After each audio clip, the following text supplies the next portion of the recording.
When did that incident happen? That happened before this one? I believe it was about an hour beforehand, the same evening. Those carton things that they were doing, breaking the windows, those were all in St. Petersburg. Correct, and that's actually a point that the assistant chief made is the fact is that most of those were reported after we started getting the information out, and we had to kind of backtrack to figure it out with our detectives to identify those. Not all the vehicles have been identified for victims yet, so that's one of the calls that I know they want to put out is let us know if you had some damage on your vehicles that night. We'd like to kind of come out and reverse engineer it and get a little more follow-up done. Is there a particular part of the city where you noticed that even the ones that have been reported took place in? Most of them are in the uptown area, just north of downtown, and then our aggravated battery victim was near Bob's Carpet Mart, near Wawa, off of 22nd Avenue. That was footage that they took themselves, correct? Correct. Correct. Yeah, so they were they posting this, or that's how it assisted you in capturing them? We were able to capture them using some investigative tools we have with cameras from car descriptions and stuff like that. To say they were posting these videos, I cannot say that. I can simply say that they're obtained off digital forensics from cell phones. Did Morrison send any text messages to Bennett?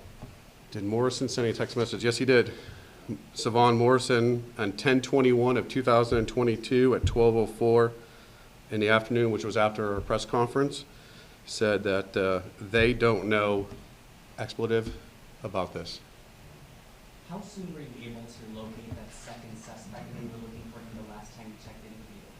We received information early on, but we continued to investigate it to be sure we had the right person, and Tuesday was the day of the arrest. Did they have any reason, you said there's no logical explanation that they gave for any of this, but did they have any reason why they said they recorded all of this? They didn't say. I don't want to sit here and guess either, but they did it. Were all the videos that you showed from the night of the attack, and seeing that they were brazen enough just to videotape that act, did they also videotape the meetings on either? So all those videos were from that night of, yes. We still continue to go through thousands of videos from their phones, so I cannot tell you at this time if there's anything else on there that's been captured. So you don't know, you can't say yes or no whether they captured the actual footage of them attacking either of these men? Correct. I don't have that information. There, like I said, the phone had a lot of videos, a lot of photographs, so I can't sit here and comment either way there is or is not. But I would encourage, as the Assistant Chief said, if there's any other people that were victims of being clubbed or victims of having their cars damaged, I encourage them to call the Clearwater Police Department or the St. Petersburg Police Department wherever they live. We did have 2 instances of windows being smashed in our city as well.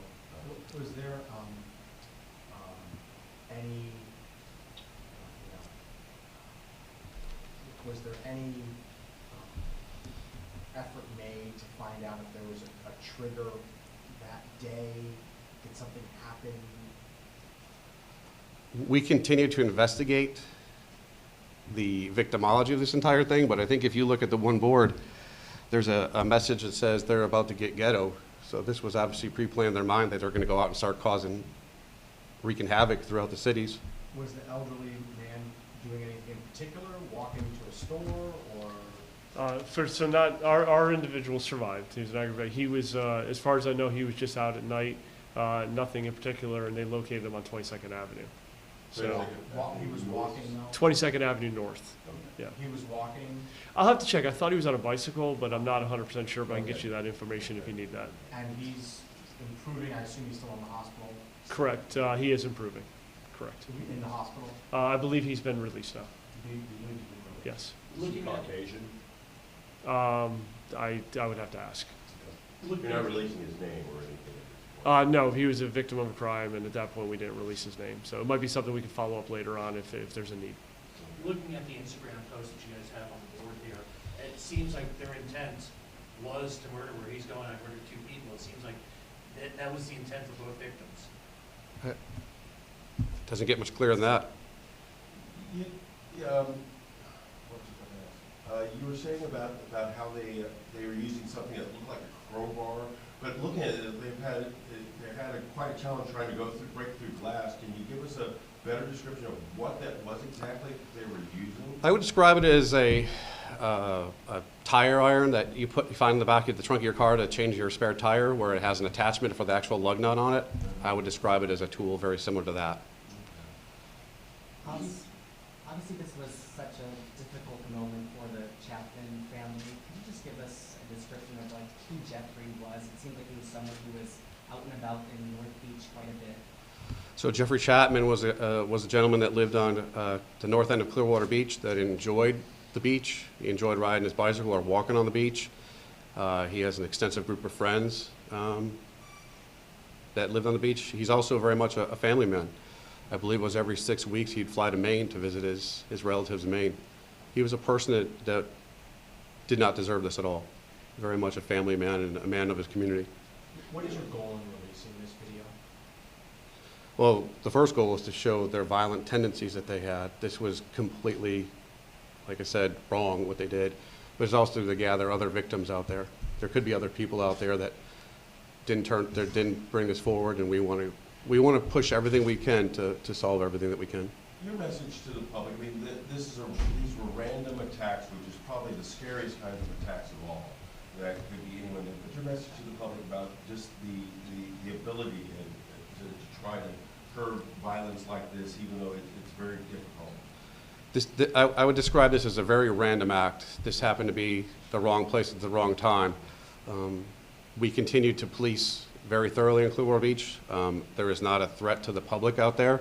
This is very much a random act. As you can see, these guys didn't even live here. They drove throughout counties, 3 counties, Pinellas County, Pasco County, and so forth, just to get here. And the messages say the best. They're about to get ghetto. I don't know how else to say this, but it's just a very horrific crime. Were there any incidents that crime in Pasco County that committed breaking into vehicles? There was a crime that occurred in Pasco County that was not related to the murder here, that was similar. Okay. So they're facing charges in Pasco? Correct. As well as St. Pete, as well as? These 2 are facing charges in Pinellas County right now. There's a separate 3rd case that's not related to these 2. Okay, so Pasco. these would be clumped as Pinellas Right. cases and the Pasco case. We still continue to put all our investigative efforts into these 2 to figure out what else happened. Is there other victims out there? Is there other cars that were vandalized out there? Have either of them been recently incarcerated? Do I know what? I'm sorry. Have either of them been recently incarcerated? No, the only thing I can tell you off the top of my head that Morrison was on active felony probation for armed carjacking. He was wanted? He was not wanted. He was on active felony probation. Yeah, Probation. sorry. All right, I'll take 2 more, and that'll be the end. That's it.